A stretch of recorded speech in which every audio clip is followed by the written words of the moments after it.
AARP Auto Insurance Program from the Hartford. Not an AARP member? The Hartford can help you join in minutes. To get your free no-obligation quote and see how much you could save, call the Hartford at 1-800-351-4287, 1-800-351-4287, or visit trusthartford.com. The Bucks got your back.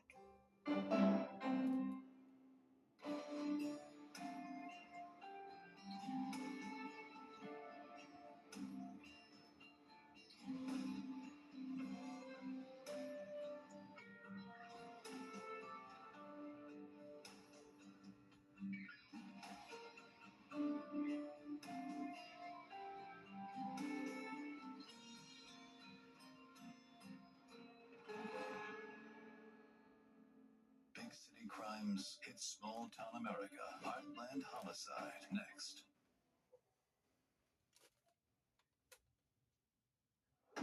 Logan, Michigan. On March 22nd, 2011, Summer Inman is assaulted behind the local bank where she works. It's a small town. When it comes to homicides, they don't have many of them. And the ones they have seem to be very high profile. Really, everybody knows everybody. It's just a really tight community. But this isn't a bank robbery gone wrong. Just kept circling around until they found an opportunity to grab her. We heard a taser go off and a woman screaming. It's such a violent attack, and it escalates so quickly. The suspects were not telling the truth. It was such a crazy story. There's no way that could have happened. Within minutes, Summer Inman has disappeared, but the questions remain. Why has she vanished, and who is responsible?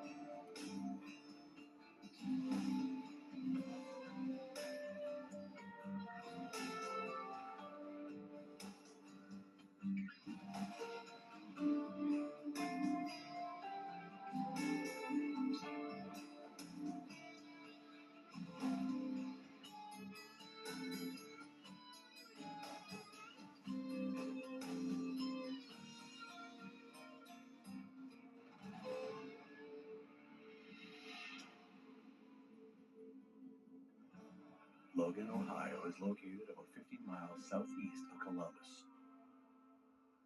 With a population of roughly 7,000, residents describe it as a town where everybody knows everybody. It's famous for being home to the one remaining American washboard factory. But the real draw for tourists visiting the region is the Hocking Hills State Park, the gem of Hocking County, employing many in Logan in the hospitality trade.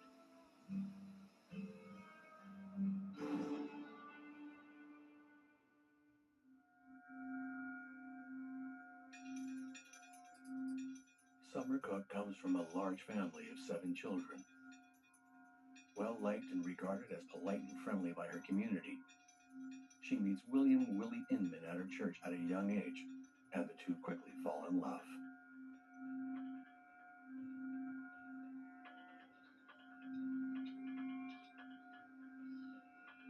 The two aren't together long before Willie proposes to Summer, and they marry.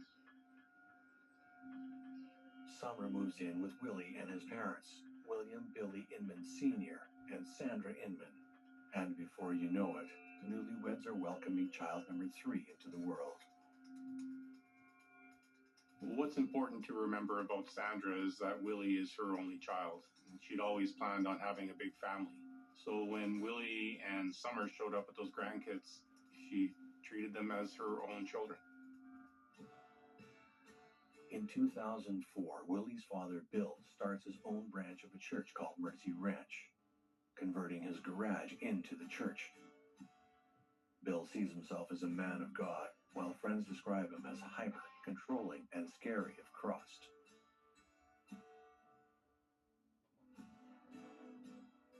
Willie being an only child, he's the apple of his mother's eye.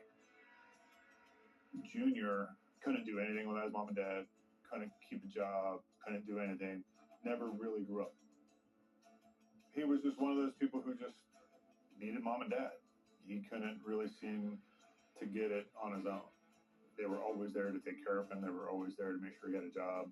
Whether he wanted it that way or whether that's just the way it worked out, there was never any attempt to go and do something on his own. It's evident that Sandra has become extremely maternal about the grandkids, but how she feels about Summer isn't quite as clear.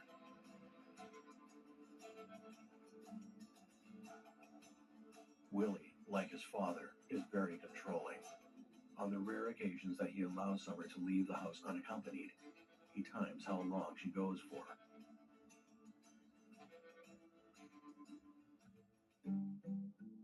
Although Bill's dreams of starting a grassroots church that welcomes the needy hasn't really taken off, he continues opening his home to people like Adam Peters, who is out of work and in need of a leg up, though the Inmans are not themselves in the best financial shape.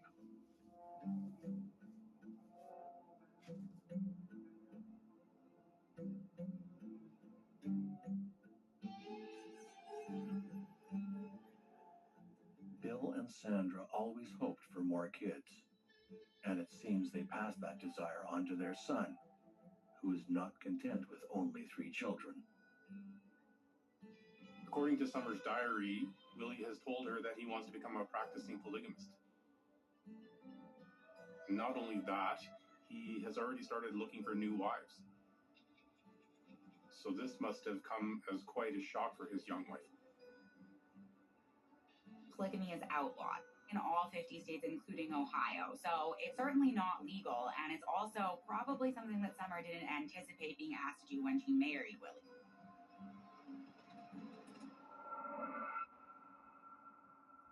Summer takes the children and moves back in with her parents. They aren't surprised by the stories that she tells them about Willie, as they too have noted changes in him ever since the wedding, that he, like his father, uses the guise of religion to control and manipulate his wife.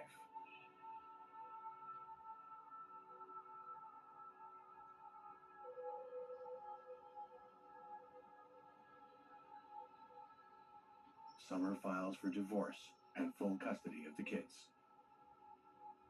Well, Willie has really turned this into an acrimonious divorce. And then when the custody battle starts, it becomes really intense.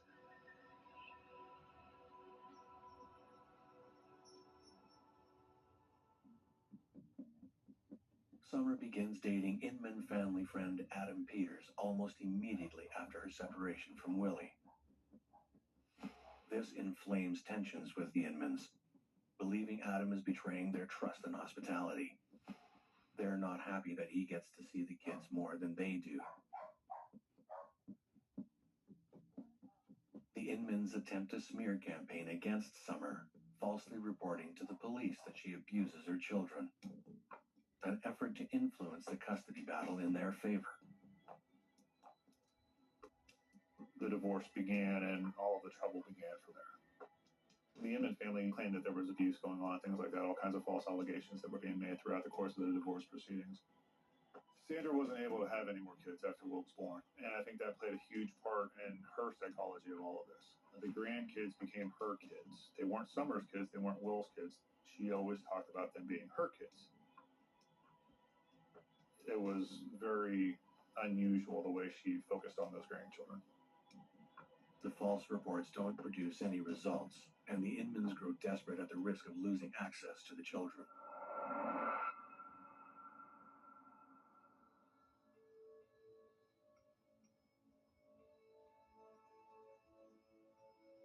In spite of the ongoing custody battle, things are looking up for Summer. Her new boyfriend is loving and supportive. The young couple are optimistic about their future together, and are confident that there's nothing Willie and the Inmans can do to break up the family they're now building. She's now working evenings as a custodian at a local bank, trying to get her life back on track. She always calls Adam after work before she heads home to let him know she's on her way. Little does Adam know this will be the last time he sees Summer.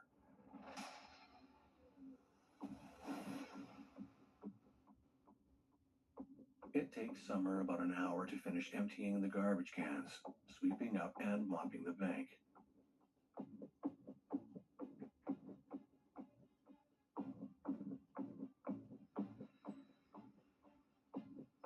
She closes up behind her, cell phone in hand, ready to text Adam that she's on her way home.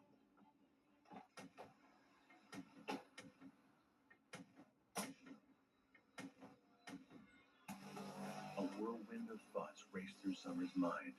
Is this a robbery? Are they after access to the bank? She struggles to break free, but they overpower her. Summer comes out of the bank, and she is trying to make her way to the car. She is abducted at that point in time. They're all dressed in black. Summer suddenly realizes this isn't a stick-up. These men are here for her. She sees an opening, but the men are too fast. They tase her and force her into the back of their car. It's impossible to know what's going through her mind at that moment. It's such a violent attack, and it escalates so quickly. But who are these men, and is Summer in danger? I go by Jackie. I'm 44 years old. I had 3 kids at the time and single mother. I was working 60 hours a week, still couldn't pay the bills, skip meals so that they could eat. It's been hard because one thing falls into place, 10 things fall out of place. You know, I just can't do this alone and make it work. 1 in 5 kids face hunger in America, and food costs are rising. But everyone needs nourishing food to thrive, and they can when we work together so our neighbors can feed their families. Call or go online right now to join Feeding America with your gift of just $19 a month, only 63 cents a day. Together, thanks to a nationwide network of food banks, dedicated volunteers, and the monthly support of people like you, we can fill plates with nutritious food for kids facing hunger this summer. One day my mother came over to my house and said, "There's a meeting at the pantry." I said, "Okay." And I went. There were some ladies in there. They were from the food bank. They asked several questions. Some of those were about me and my story, but it helped me to open up a little bit. We're getting closer to the day when no one in America faces hunger, but we can't do it without you. Call or go online now. Visit helpfeedingamerica.org and give $19 a month, just 63 cents a day. 98% of donations go directly to help millions of children facing hunger from coast to coast and in your own community. And when you give by credit card, we'll send you this exclusive canvas grocery bag to show you are a part of a movement of supporters working together to help end hunger. I have people that I can trust. I have hope. Please call now or make your monthly donation at helpfeedingamerica.org. Working together, we can end hunger in America. They're called Shynasty hammock underwear. Soft, sweat-wicking, breathable underwear with a supportive pouch built in. You don't realize you need new underwear until you try these. Love your first pair or they're free. Upgrade to hammock underwear at shynasty.com. Looking for a way to stretch the dollar? With Insurify, you can cut your car insurance bill in half. Scroll through dozens of prices and tap to switch online. That's it. No phone calls and no wasted time. Go to Insurify and save today. All right, team, saddle up. I want Q1 full index reports by desk by noon. Are you getting any of this? Yep, Otter's got the meeting notes. I'll ask it for action items in the channel. And Maria already asked for a budget reminder. Smart. Got it? Got it, boss. Otter, you got this. A better banking app is right at your fingertips. Download Dave, and you could get up to $500 in 5 minutes or less. No interest, credit checks, or late fees. Download the Dave app now, or go to dave.com today. This is Bella. Bella can do a lot on her own, but she can't get first-rate pet insurance without you. Sign up for ASPCA Pet Health Insurance today to protect the ones you love. I love how light it feels. It's not heavy. It's not cakey. I feel like I'm not wearing any makeup at all. I don't see any other reason to try any other makeup foundation ever.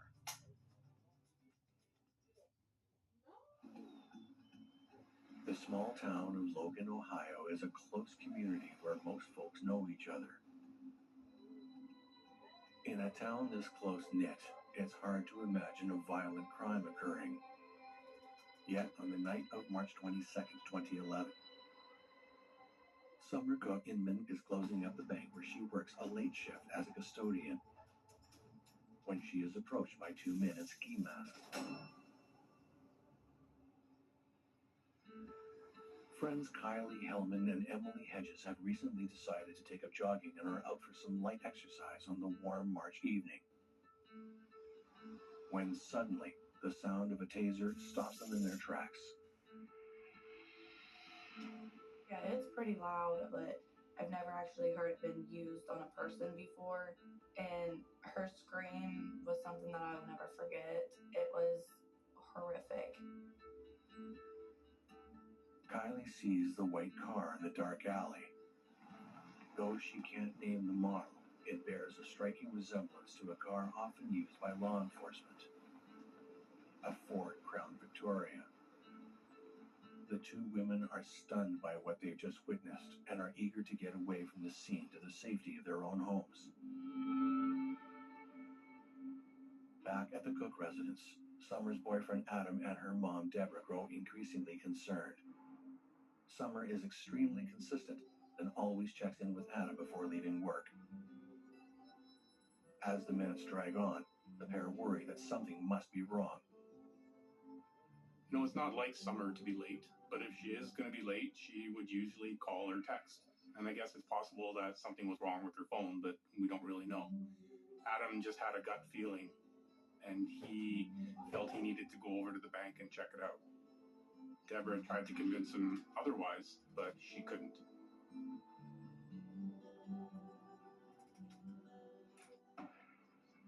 Back at Emily's house, Kylie and Emily run through possible scenarios, trying to make sense of the strange abduction they witnessed an hour earlier.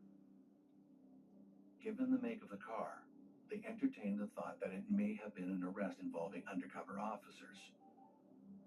On the other hand, they think they may have witnessed something gang-related, a drug deal gone wrong. It was nerve-wracking. We're shaking, like trying to think of what we just seen. We're trying to think. It was really nothing to make us feel better. I thought it could have just been a big miscommunication over drugs or somebody owing somebody money or just something petty. Because in little towns, there's really not much going on. Either way, they know they weren't supposed to have seen what they saw, and they aren't sure what to do about it. Adam gets to the bank and tries the door. It's locked. He knocks, but there's no answer. All signs would indicate that Summer is no longer here. But if she left work, why didn't she call? As Adam turns to leave, something on the ground catches his eye.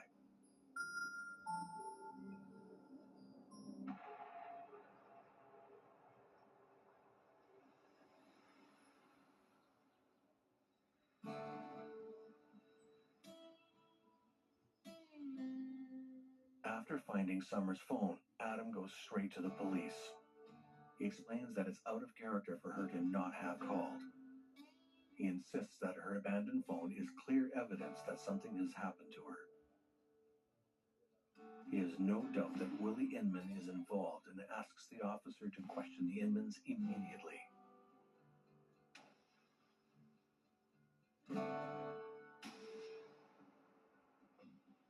With her nerves rattled, Kylie has spent the last 2 hours at Emily's, waiting until she felt okay to drive home. The two friends say their goodbyes, still without any answers or any clear sense of what they should do with the information they have. Kylie is feeling more settled, convinced her imagination got the better of her. After all, nothing really happens in a town like Logan. Her route home happens to take her past the scene of the incident. As she passes the bank, she is shocked to see a caution tape surrounding it. And at that point, I seen an officer there taping it off. So I pulled up and asked him what happened. And he said they couldn't give any information out. And that's when I proceeded to tell him I seen what happened. He told me to go to the police station immediately. The only security footage police have from the bank is of Summer leaving. There's nothing from the back alley, and until now, they've only had Adam's insistence that something has happened. But with Kylie's statement, there's evidence that a crime may have occurred, but they have to be sure. So they press Kylie on details of what she saw. Based on the witness report, police now have a better idea that they're looking for 3 suspects. 2 male assailants, and according to Kylie, a 3rd individual, a female, the getaway driver. Though Kylie is unable to provide the license plate, her description of the car gives police something to go on. Many homicides are committed by someone known to the victim. An ex-husband, for example, would be a primary suspect or a person of interest. But there's no body here, so nobody's talking murder at this point. No one knows for sure what exactly has happened to Summer, except we do know there's an eyewitness that indicates an abduction has taken place. So everyone's hoping at this point that Summer is still alive and that there's still time to find her before it's too late.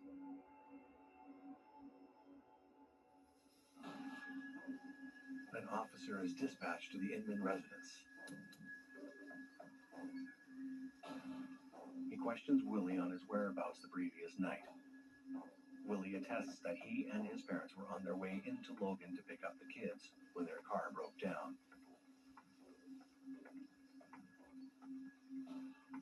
Willie's parents back up his alibi, stating that they were on their way to Logan but never made it. They even offered to turn over the GPS from their car as proof. The officer thanks them for their help, making a mental note of their car. A car that very closely matches the description of the one Kylie Hellman reported seeing. But all 3 Inmans insist that they never made it to Logan. Just a coincidence, perhaps. So right now there's no evidence from the crime scene and no license ID from the car. So really the only thing tying Willie to Summer's disappearance is the make of the car. Depending on how many other people in the area own that make of car, it's pretty weak evidence. Plus, there's also the issue that Willie's parents have given him an alibi of not being in Logan that night. So right now, the ties of Willie to Summer's disappearance are extremely tenuous. With still no contact from Summer, Adam and Deborah are desperate to get the word out about her disappearance. They petition friends and family to do what they can to help bring Summer home. All they can do now is wait. At Drive Time, you can do a lot in 30 seconds right on your phone. Like get approved, then start shopping thousands of cars with real terms, all with no hit to your credit in as little as 30 seconds. But this is a 15-second ad. It sure is. Go to drivetime.com and do a lot in not a lot of time. I naturally hold a lot of stress in my digestive system, as a lot of women do. When I started taking DSO1, I immediately noticed how much lighter I felt, vibrant, alive. It really helps me stay regular, and you're not bloated at all. I honestly recommend DSO1 to everyone. Visit Z.com to start DSO1 today. I'm Jonathan Lawson, here to tell you about life insurance through the Colonial Penn program. If you're age 50 to 85 and looking to buy life insurance on a fixed budget, remember the 3 Ps. The 3 what? The 3 Ps. What are the 3 Ps? The 3 Ps of life insurance on a fixed budget are price, price, and price. A price you can afford, a price that can't increase, and a price that fits your budget. I'm 54 and was a smoker, but quit. What's my price? You can get coverage for $9.95 a month. I'm 65, retired, and take medications. What's my price? Also $9.95 a month. I just turned 80 and I'm on a fixed income. What's my price? $9.95 a month for for you too. If you're age 50 to 85, call now about the #1 most popular whole life insurance plan available through the Colonial Penn program. Options start at $9.95 a month. That's less than 35 cents a day. You cannot be turned down because of your health. No medical exam, no health questions. Your acceptance is guaranteed. And this plan has a guaranteed lifetime rate lock, so your rate can never go up for any reason. Options start at $9.95 a month. Plus, you get a 30-day money-back guarantee. So call now for free information, and you'll also get this free beneficiary plan. Use this valuable guide to record your important information and give helpful direction to your loved ones with your final wishes. And it's yours free, just for calling. So call now for free information. Call 1-800-600-7900 for your free information and your free gift. That's 1-800-600-7900. There's no risk or obligation. 1-800-600-7900. Call now. Strapless bras never fit small chested women. Meet the bra that you can count on by Pepper, the bra company for AA to B cups.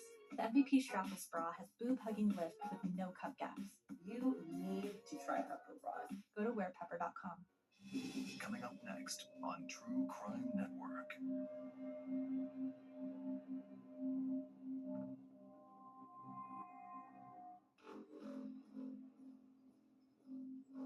Summer Inman Cook has been missing for more than 24 hours. Her boyfriend and parents know something is wrong.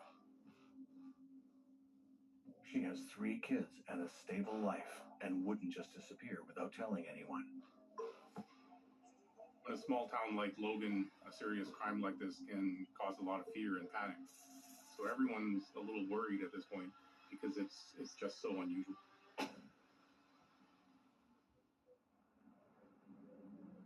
The residents of Logan want to believe that stuff like this doesn't happen here.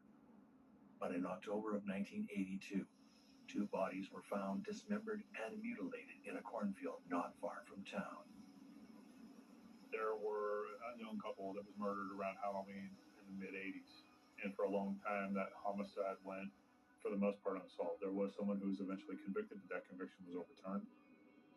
It was a rather grisly murder. I went to college with a kid from Logan who used to joke that they never had Halloween because of this murder.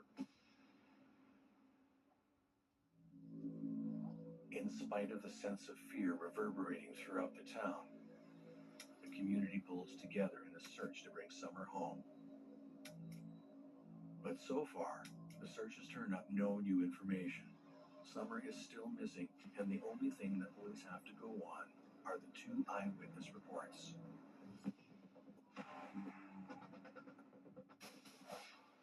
On the night of Summer's abduction, there is another witness to the crime, a man named Richard Leake. He comes upon the assault as it's in progress and tries to intervene, but is tased. He recovers and runs to the police station to report the crime. Kylie Hellman spots Richard running from the scene, but in her confusion, she's not sure what role he plays in the chaos unfolding before her. So we have 2 eyewitnesses that come forward independently to police, and they're both questioned. The point here is that investigators want to compare the individual statements for similarities and differences to try to ascertain what the truth is. After an intense interview process, Kylie is free to go. On her way out, she sees Adam, whom she doesn't know, petitioning police to look for a man named Willie Inman.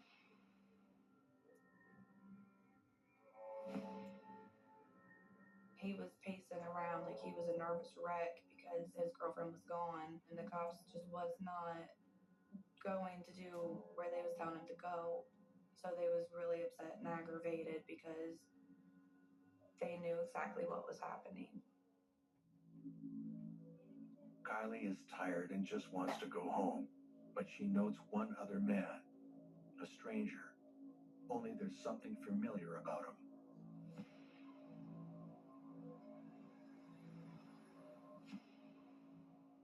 There are complaints that from the time Richard reports the assault, police waited too long to act.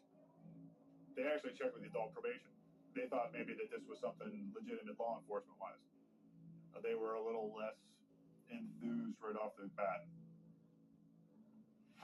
And by the time they did act, Summer was long gone, leaving no trace, no clues, nothing for police to go on.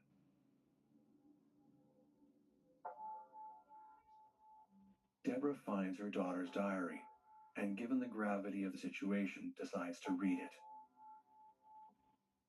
She and Adam pore over it for clues as to who might abduct her.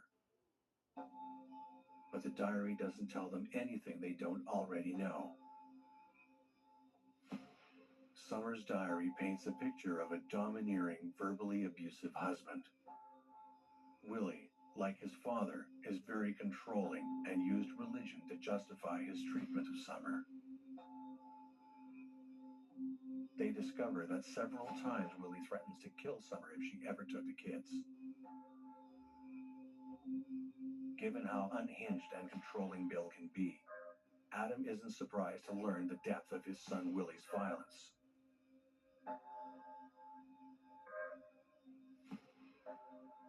Adam recounts for Deborah when he and Summer went to the Inmans for Summer's things after the separation.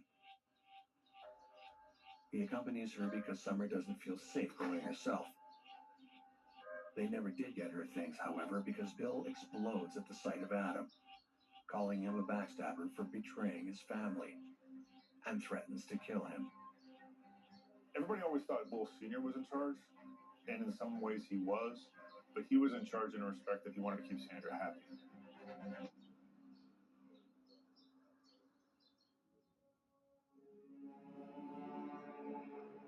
After the divorce, Willie is ordered to pay Summer $150 a month, which is roughly a third of his annual salary. That and the fact that he's suing her for custody and losing that case shows that there's a clear motive here for why he might want Summer out of the picture. Deborah is desperate to find Summer before it's too late. She wants to do what she can to help the investigation, even if it means turning over her daughter's private diary. The diary paints a picture for the investigators of a troubled marriage and nasty divorce Summer had with Willie Inman.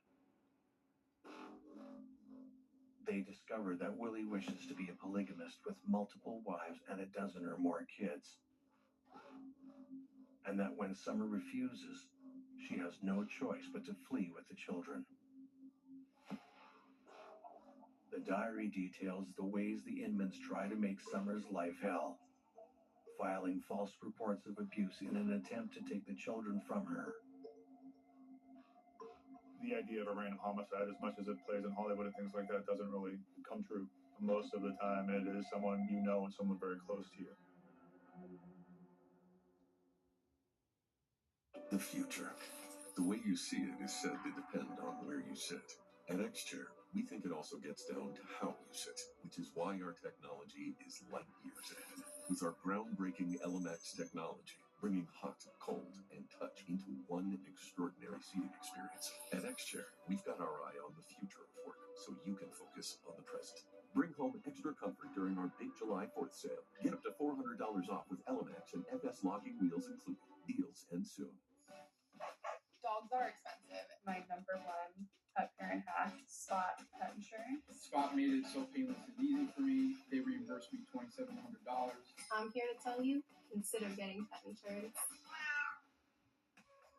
It wasn't always like this. Dryness made sex painful and awkward. But Reverie's vaginal moisturizer brought back the spark. Thousands of women have restored their vaginal moisture. Join them at Reverie.com. Summer's burning heat is here. And for many animals, help can't come fast enough. These animals are suffering from rays of sun that they can't escape. They don't have access to any shelter or shade. They're licking the bottom of bowls that have been dry for days. These animals are dying from heat. For many animals across the country right now, the suffering is excruciating and time is running out. There are animals wasting away under the hot sun. No access to shelter, no access to fresh water. They are suffering.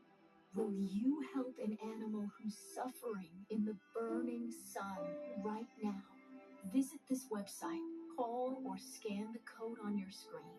Your gift of just $19 a month can be the difference between life and death for an animal this summer. There are situations in which an animal will lay down and they will give up because that honestly is their better escape from this reality.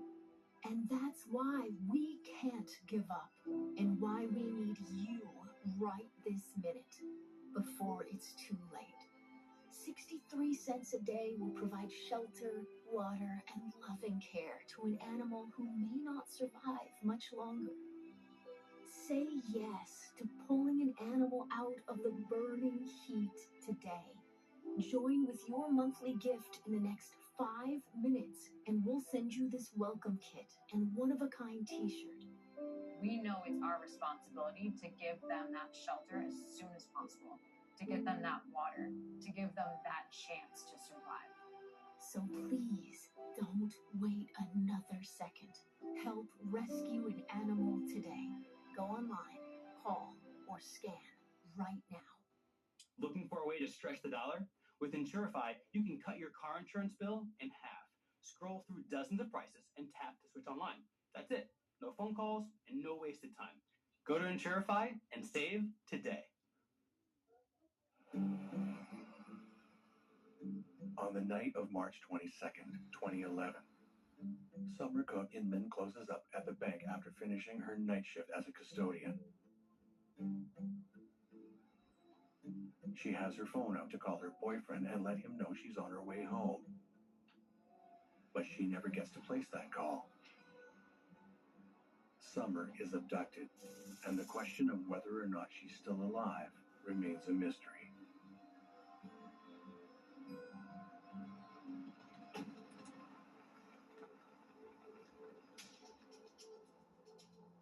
With the clock ticking and no new leads on Summer's whereabouts, investigators turn back to the Inmans.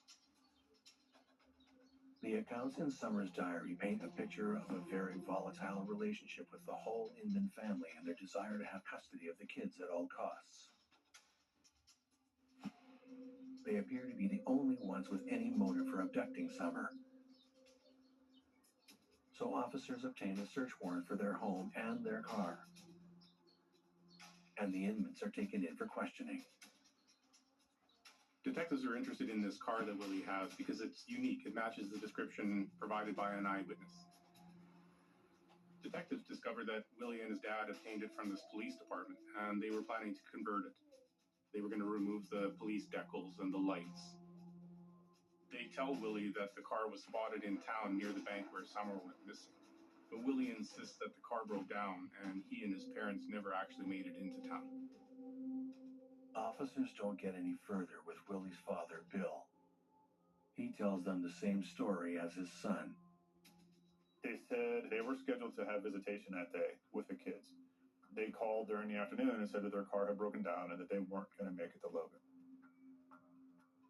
Investigators present Willie with excerpts from Summer's diary, accusing him of being emotionally abusive, manipulative, and controlling.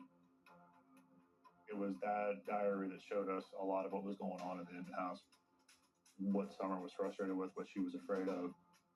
There was all kinds of mental pressure, mental abuse that was being inflicted upon her. They state that he's the only one with motive to abduct her. But Willie contends it's Summer's word against his, and that he's a loving father, and that the custody battle is what anyone in his situation would do to see their kids. While the suspects are being questioned, investigators collect evidence and discover the GPS that the Inmans had earlier offered up as proof that they weren't in Logan that fateful night.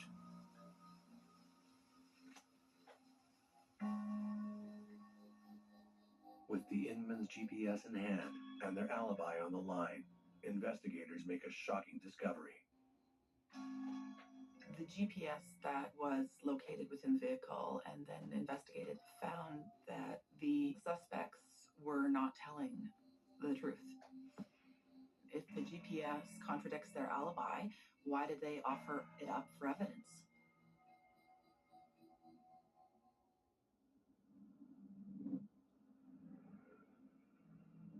They didn't realize how it worked.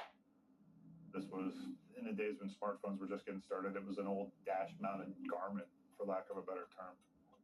So they just assumed that if you didn't program in a specific address, then it wasn't following you. They had programmed different addresses in Cleveland for houses that they were looking at purchasing. They were in the business of flipping houses back then. In fact, it was tracking them the entire time.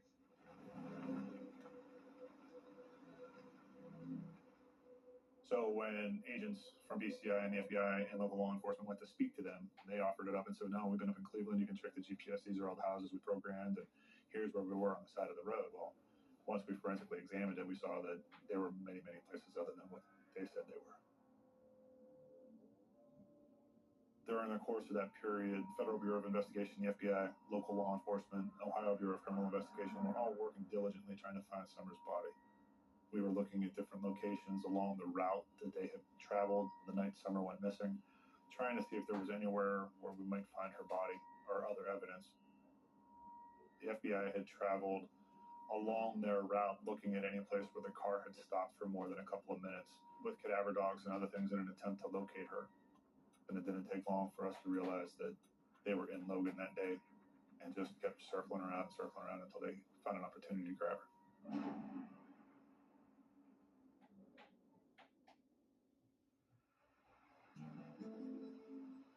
The GPS further shows that the next day, the Inmans take the car to a car wash, where surveillance shows all three of them, but not Summer. He was only 47. Aneurysm. Did he have life insurance? Do you? No. You gotta get on it. Check out SelectQuote. Trust me, the peace of mind, it's worth it.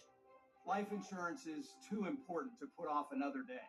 That's why SelectQuote makes getting coverage you need easy, for less than $1 a day. Now get up to a $2 million policy with no medical exam and same-day coverage. Visit SelectQuote.com. We shop, you save. We're told in Genesis chapter 1:26 that God has made man in his image, and by his likeness has he made him. Genesis is a book of fundamental importance for the Jewish and Christian faiths, and a literary masterpiece that has profoundly shaped Western civilization. Now, in this exclusive online course from Hillsdale College, you can deepen your understanding of how this ancient book is essential to you today. Sign up for the Genesis story, absolutely free, at learnfromhillsdale.org. Dr. Justin Jackson, a distinguished Hillsdale College professor, will guide you through this fascinating free online course that unfolds the biblical stories of Adam and Eve, Abraham, Isaac, Jacob, and Joseph. When you sign up, you'll explore some of life's most important questions, gain a greater appreciation for how the Bible confronts pain and hardship with redemption and hope, and discover how the struggles people faced thousands of years ago are deeply relevant to us still today. Take this 6-lesson course whenever it's most convenient for you, at your pace or in your schedule. Signing up is easy and free when you go to learnfromhillsdale.org today. So the fun thing with the serpent is, how does the serpent talk? What, and not only that, but why is the serpent's punishment to crawl on its belly when that's what it does? Join the hundreds of thousands of Americans who are enriching their lives through this exclusive online course from Hillsdale College and gain access to this premium content today. Well, what I hope you'll get from studying Genesis in this course is a deeper appreciation of the biblical insights with regards to the human person, psychology, our predilection towards rivalry, but also reconciliation. Sign up for the Genesis story, free of charge, at learnfromhillsdale.org today. How long have you been tracking the value of our car? Should we sell it? We hold. Our low mileage is paying off. You think we should? Already sold the Carvana. Go to Carvana and track your car's value today. I need Q1 full index reports by desk by noon, complete with comprehensive data. Are you getting any of this? Charles. Yep, Honors got the meeting notes. I'll ask it for action items in the channel. And Maria already asked for a budget reminder. Smart. On by morning. Got it? Got it, boss. Honor, You got this. A woman poisoned by carbon monoxide. You don't think this is an accident? No. Her husband blamed a faulty water heater. Police blamed him. Did you kill your wife, Kathy? Next day line. From there, they take their car to a salvage yard, where they trade out their tires for used ones. The body of evidence against the Inmans is growing. Their alibi no longer checks out. According to the GPS, they were in Logan at the exact time that Summer is abducted in the alley. Additionally, a car matching the description of theirs is spotted fleeing the scene of the crime. At this point in the investigation, the Inmans are the only ones with a motive to want Summer out of the picture. And with their alibi falling apart, it really doesn't look too good for them at this point. Investigators present Willie with the evidence against him, fully expecting that he'll crack and tell them where Summer is. But Willie is obstinate and refuses to admit he had anything to do with Summer's abduction. They present Bill with the same evidence, asking him to come clean and tell them where Summer is. But like his son Willie, Bill is a steel trap. He gives them nothing. The Inmans are not cooperating with the police. In fact, they're stonewalling. With every hour that passes, the odds of finding Summer alive are decreasing.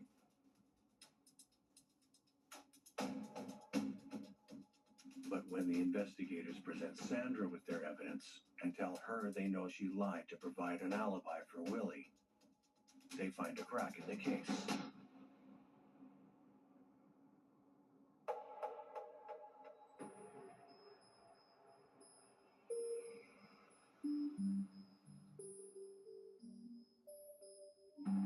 When presented with the mountain of evidence, the guilty-ridden Sandra Inman finally breaks.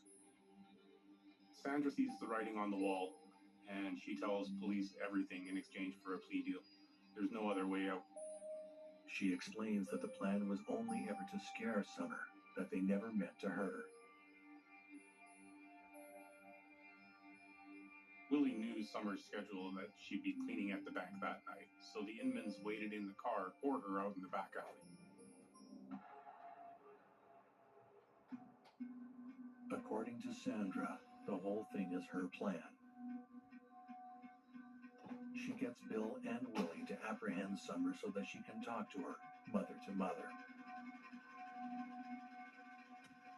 She wants to convince her to let them have custody of the kids. But Summer is uncooperative. She tells the Inmans that they're never going to see the kids again. She fights with Willie to let her go. Willie loses his temper and puts a zip tie around her neck. He tightens it. Summer is being strangled to death. The lights were going crazy, the wipers, and it seemed like it lasted forever. The three Inmans claim they frantically tried to find something in the car to cut it off, but no luck. That was one of the things that was brought up at trial. There was no intent to kill, and that it was all an accidental thing. There's no evidence that it was accidental. The zip ties around the hands to keep her from struggling, and the zip tie around the neck was so tight that it left ligature marks and everything else. The autopsy showed that there was bruising. We know that it was on long enough before she died to bruise. And there were multiple things found in the car that if had it been an accident, they could have easily cut the zip tie off.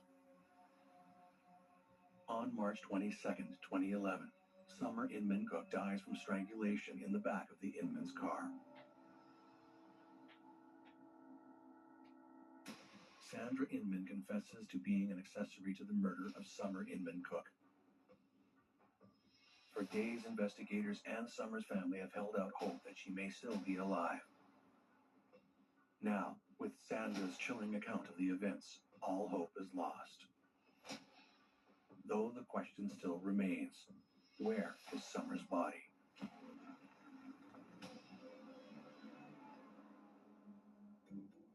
Sandra tells investigators that after leaving Logan, they drove to Faith Tabernacle Church near Nelsonville, the very church where Bill and Sandra were married. And it was there that they dumped Summer's body in a septic tank.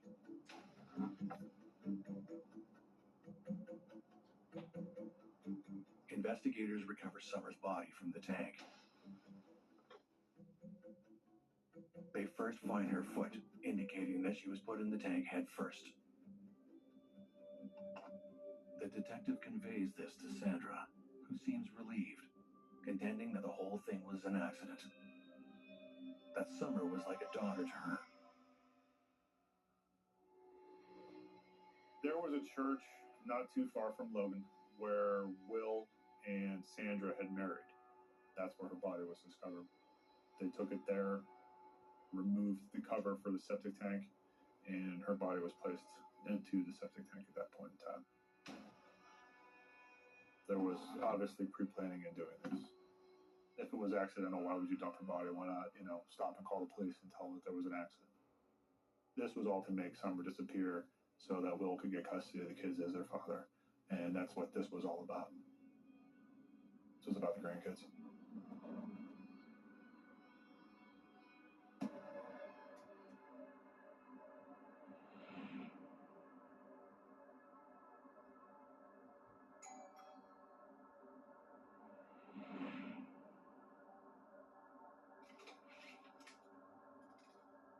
Well, this is always the worst part of the job. No parent wants to outlive their child. So having to tell a mother that their daughter has been murdered, there really is no easy way to do that.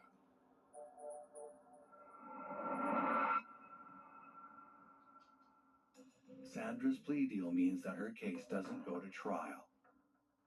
For her cooperation, she is given a reduced sentence of 15 years in an Ohio prison for the kidnapping and murder of her daughter-in-law. Both Willie and Bill are sentenced to life in prison. The local prosecutor worked Sandra's case out. She was not charged with a capital offense and was allowed to plead guilty to one count of murder. We knew that there was never going to be any chance that she was going to testify against her husband or her sons, and we had no intention of ever using her. We didn't feel that even going to trial, the jury would likely impose the death penalty upon her, and a 15-year to life sentence, given her age and other things, probably meant that she would never leave prison, so we were comfortable with that. And it was important to recover Summer's body for the family. We always knew that as far as the killing went, that it was father and son who were more responsible for that. The first thing, obviously, we had to do was decide whether or not to charge it as a death penalty case. The local prosecutor did. So both of these proceeded as death cases. In both cases, they were able to avoid the death penalty.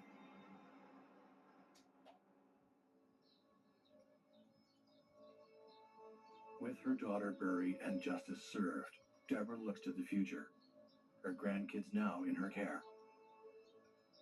She wonders what life will be like for the children as they grow up, and how they'll cope with everyone knowing who they are.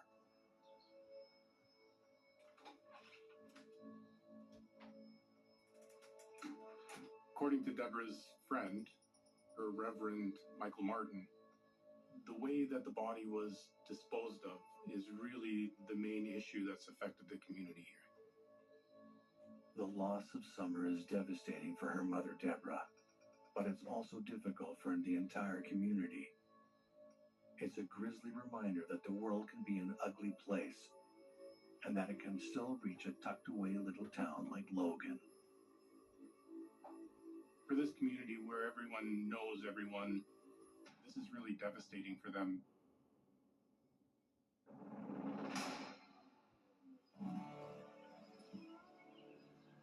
But this isn't the first time the community of Logan has weathered a tragedy of this magnitude. And instead of responding with fear, they pull together to ensure Logan continues to be a warm and welcoming place. Nobody ever thought anything like this could have happened. He's such a good person. I try to be a better person, especially now that I am a mother. I just try to live every day like it could be the last. As Deborah and her husband raise Summer's children, they want them to remember how much their mom loved them, that they were her world, and that their mom will never be forgotten. The Cooks still call Logan home. It's their community, and it's where they want to raise their family, including Summer's children.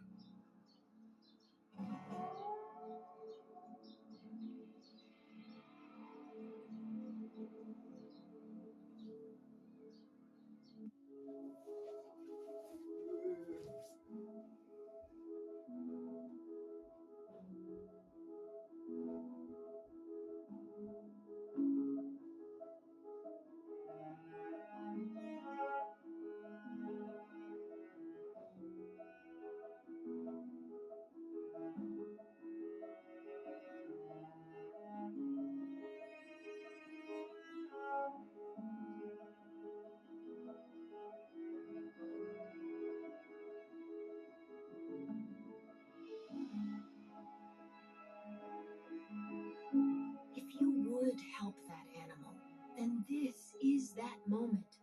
Because there is an animal suffering right now, waiting for help.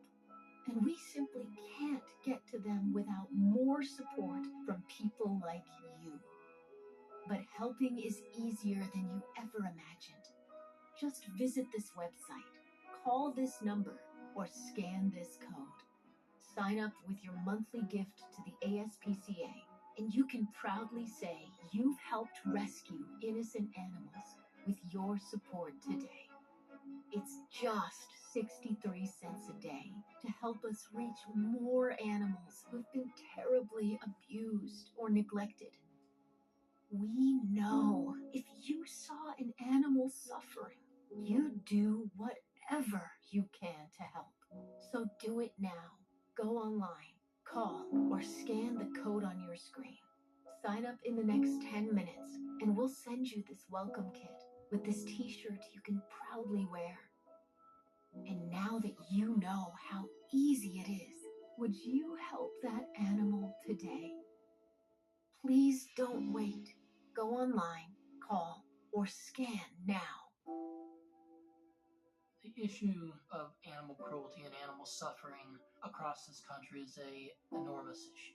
It's easy sometimes to kind of disassociate with something that's not right in front of you. Our commercials are showing footage, and it's often a softened version of what is actually occurring in these situations.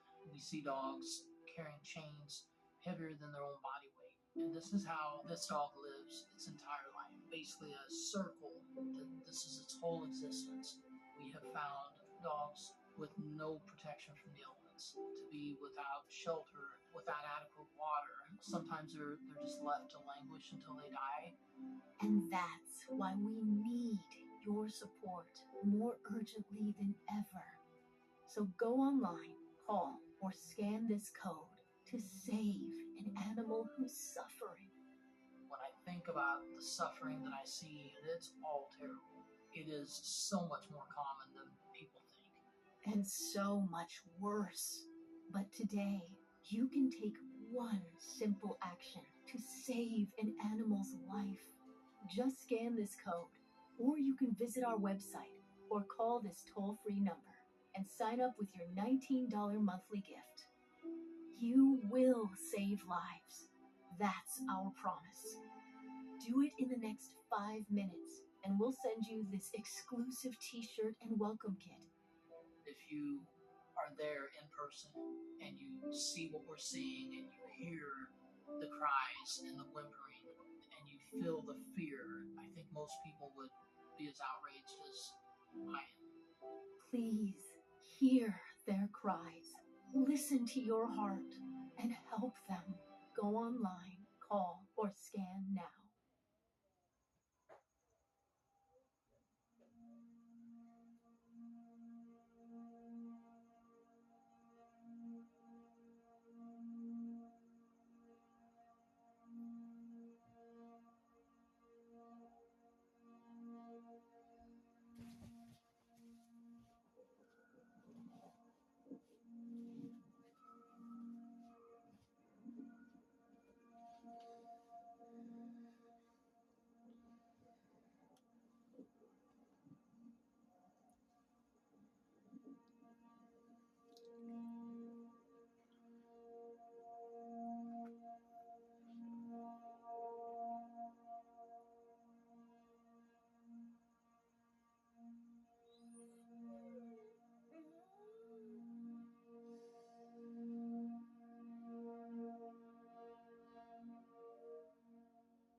state line.